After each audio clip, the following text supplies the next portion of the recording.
लगे तेरा शत्रु रास लीला कर रहा है और तू यहां बैठा राज सिंहासन का सुख भोग रहा है, अपने शत्रु को मरवा क्यों नहीं देता? कंस कहने लगा महाराज मरवाना तो तत्काल चाहता हूं, लेकिन वो मारा ही नहीं जाता। जितने लोगों को भेजा उतने लोगों में से एक भी वापस आके नहीं बताया कि आखिर वो करता क्या है, इसलिए उसकी मृत्यु नहीं हो पा रही। नारद जी ने कहा हम कुछ नहीं जानते, आज के तीसरे दिन उसकी मृत्यु होना चाहिए। महाराज मैं तो आज ही मारना चाहता हूं, मारूं कैसे? कहा तेरे यहां जो धनुष रखा है उसी का आयोजन करवा, मेला भरवा और दोनों भाइयों को देखने के लिए बुलावा भेज, निमंत्रण में जरूर आएंगे। और जैसे ही आए पहलवानों को बुला के रखना, धोखे से बार करा देना, तत्काल मृत्यु हो जाएगी। अक्रूर जी महाराज को आज कंस ने भेजा है। जैसे ही भगवान से जाकर के अक्रूर जी ने सारा समाचार बताया, भगवान कहने लगे राजा कंस हमें धोखे से मारना चाहता है, इस बात को बिल्कुल भी नहीं बताना बाबा से। आज मेला की बात अक्रूर जी महाराज ने कही तो नंद बाबा कहवे लगे मेला घूमने के ताई जरूर जाएंगे। कन्हैया ने भी हट कियो, सो मैया ने रोक लगाई, लेकिन भगवान तो आज ये कह करके कि आज जाऊंगा, कल रुकूंगा और परसों वापस आ जाऊंगा। सारी गोपियां रोती खड़ी रह गई। भगवान रथ पे आरूढ़ भय और धीरे धीरे रथ चल पड़ा। अक्रूर जी महाराज को दुख लगा, कितना प्रेम करने वाले वृक्ष के लोग, अगर भगवान को कुछ हो गया तो मैं क्या उत्तर दूंगा इन्हें? यशोदा को, रोहिणी को क्या बताऊंगा कि मैं लाला को कहां ले गया था? भगवान ने जल के नीचे अपने स्वरूप का दर्शन कराया है। मथुरा में पहुंचे और जैसे मथुरा में पहुंचे तो निवेदन करूं बाबा से मिले। आज ग्वालवालों के साथ में भगवान मथुरा के मेला को घूमने की ताई जा रहे हैं। और जैसे आगे बढ़े तो सारे ग्वालवाल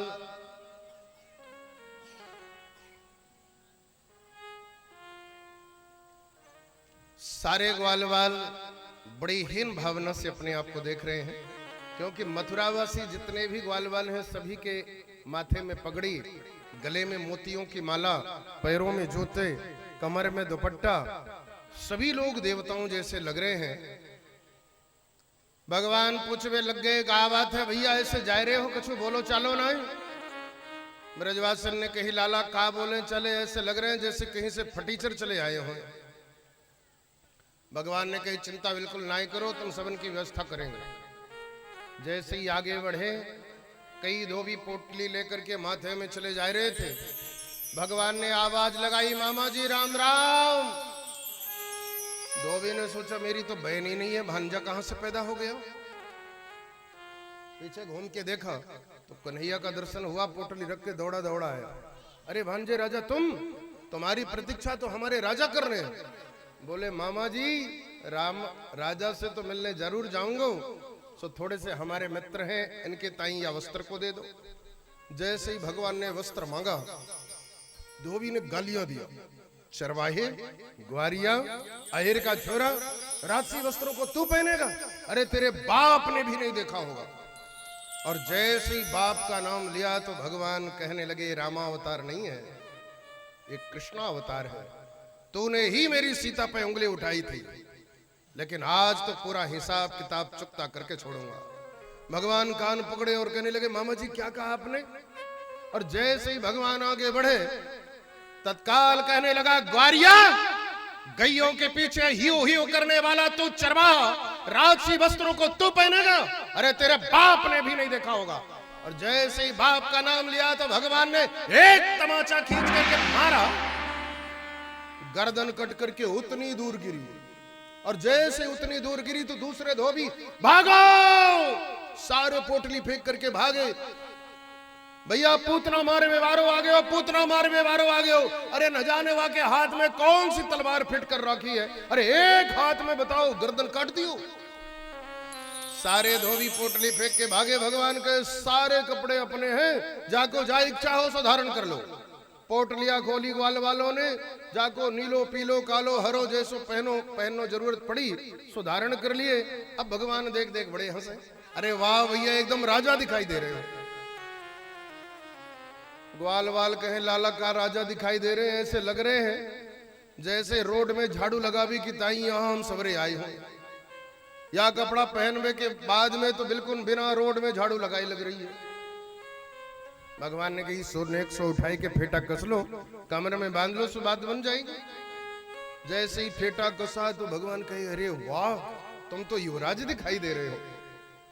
अरे लाला का मजाक कर रहे हैं, ऐसे लग रहे हैं जैसे कहीं हैंगर में कपड़े अटकाई दिए हों, तुम्हें युवराज दिखाई दे रहे हैं। भगवान ने कही बिल्कुल चिंता न करो, चलो आगे चल के व्यवस्था करेंगे। एक टेलर दिखाई दिया, और जैसे ही टेलर दिखाई दिया तो भगवान ने कही मामा जी राम राम। टेलर दौड़ा दौड़ा आया, आइए सरकार ये मेरी दुकान है।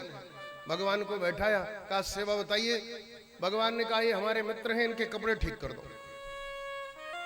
थोड़ी ही देर में टेलर ने कपड़े ठीक कर दिया। भगवान ने कहा अब जो मांगना है सो मांग लो। टेलर ने कहा ना, जान बची सो लाखन पाए। महाराज आपने जो अभी धोबी को दिया है सो तो हमने आंखन से देख ही लियो है, सो हमारी जान बकस दो बस, या के अलावा कुछ ना चाहिए। बार बार भगवान कहे कि मांगो, लेकिन नहीं मांगा। भगवान ने कहा तथास्तु, हम तुम्हें आशीर्वाद दे रहे हैं, कलयुग में बहुत फलो फूलोगे। भगवान का दिया हुआ आशीर्वाद तब का अब आकर के सफलीभूत हुआ है। जितने का कपड़ा उससे दुगनी सिलाई, सारा सारा आशीर्वाद टेलरों को दे दिया। और जैसे टेलरों को दे दिया तो निवेदन करूं, भगवान आगे बढ़े, कहावे लगे भैया अब का बात है, अब काहे बात ते ना है बोलो। कहे लाला गले में तो माला पड़ी हुई ना है, ऐसे लग रहे हैं जैसे काहू को फूकवे की ताई जा रहे हो। भगवान ने कही चिंता ना करो। माली मिला तो माली ने सारी माला पहना दिया। भगवान कहे भैया अब तो कुछ बात की कमी ना है। कहे लाला एक बात की कसर है। का कसर है?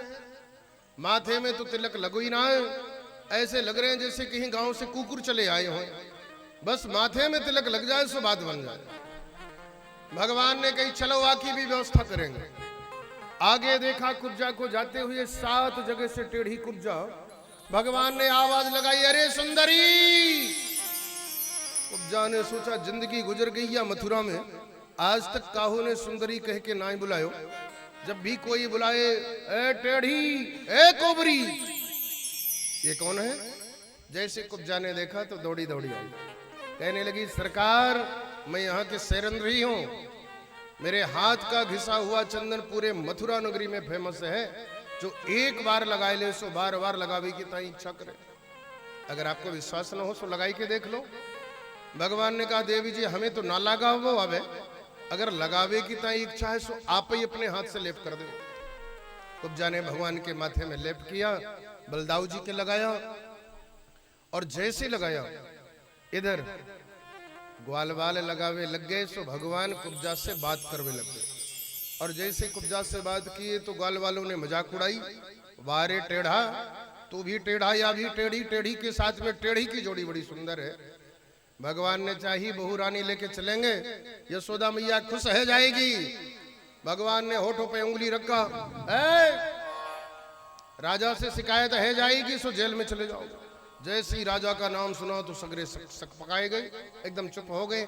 भगवान ने सोचा जब मजाक कर ही दिया है तो इसका उद्धार कर दे।